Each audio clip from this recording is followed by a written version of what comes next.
TravelingMel. Da-dum. Hey, thanks for joining us today on this winter day trip from Helena, Montana. I'm about to ski into the camera.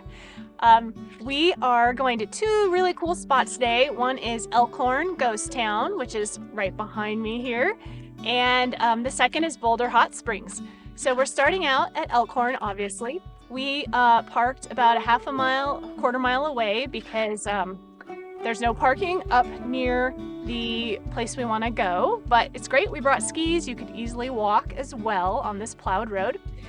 We are going to ski up past a bunch of old buildings and to Montana's smallest state park, Elk Horn State Park, which is just two buildings, which you'll see in just a bit here. And the rest of the town is privately owned, so we'll just observe from the road. There are interpretive signs along the way, and this is just a great place to come any time of the year, but it's really accessible in winter, so it makes a really nice winter day trip.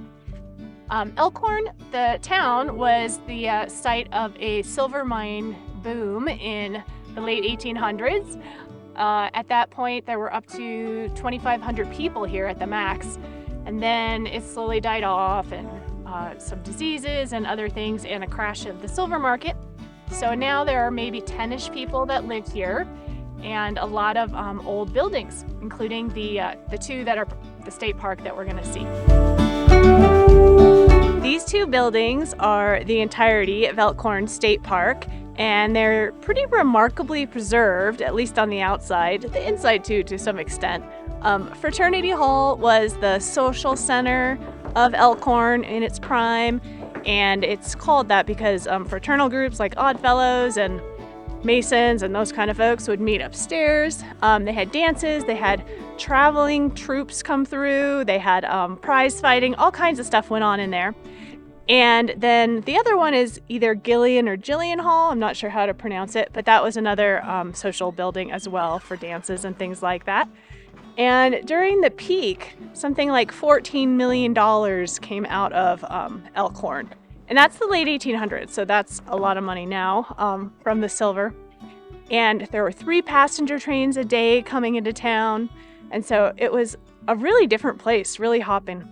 So you can go in both of these buildings. There's not a lot to see, although it is cool to get upstairs in Fraternity Hall and get a view over the valley. And they're just empty, but kind of interesting to walk around.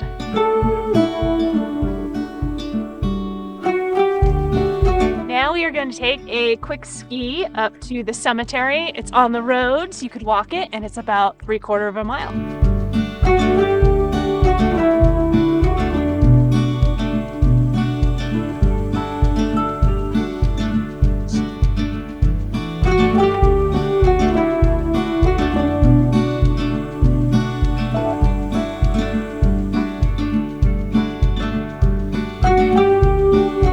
I said earlier, you could not walk up here. I don't think you'd be post-holing really deep, but you could cross-country ski or snowshoe up here.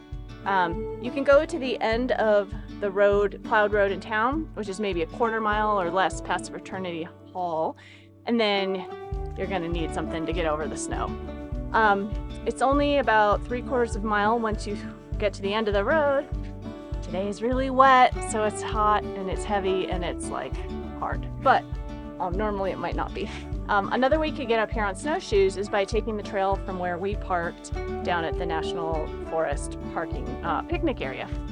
So one other thing that's interesting about Elkhorn as a mining town is that it had a lot of families here, unlike a lot of other mining towns that tended to be mostly men. And so it was a little bit more of a wholesome atmosphere. And one of the things it says on these signs is how other graveyards, mining town graveyards in Montana, have a lot of like people who were murdered or who were hung by vigilantes or those kind of things. What this one is recognized for, very sadly, is a whole bunch of children who died in the 1888 epidemic, and are buried here. So it's just kind of in the trees. It's nice. There's not a lot to see with the snow on the ground, but it's a beautiful little venture up here.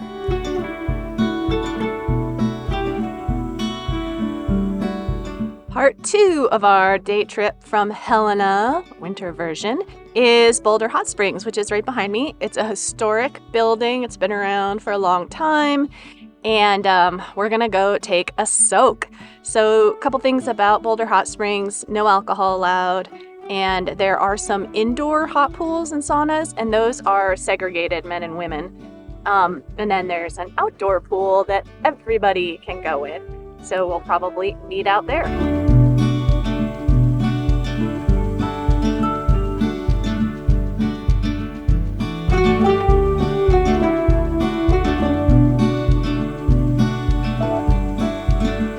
Well, as I'm sitting out here relaxing in this lovely outdoor pool, which is the perfect temperature, by the way, it occurs to me that I have given you more misinformation because it has obviously been a long time since I've been either to Elkhorn or here.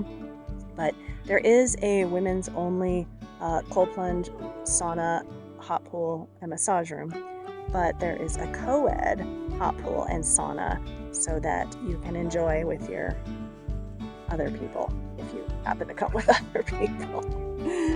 I've been in the pool a little too long, but it's just really relaxing.